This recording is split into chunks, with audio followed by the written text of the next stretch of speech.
Hey everybody, in this video I'm going to show you how to put a 2022 Volkswagen Jetta into neutral if it needs to be towed or the battery is dead.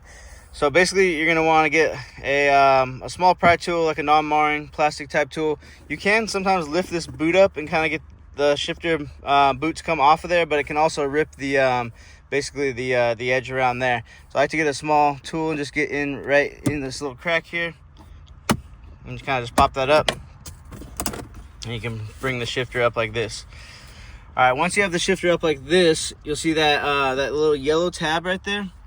You're gonna want to get either a screwdriver, or you could even use a key. Just get that in there, and then push that down. Once you push that down, you can shift the vehicle. I'm gonna push it down with my finger, and there you can shift it into neutral. And that's basically it.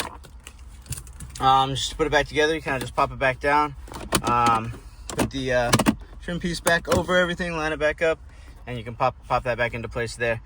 I do want to thank you for watching this video today, and I hope you found this video helpful.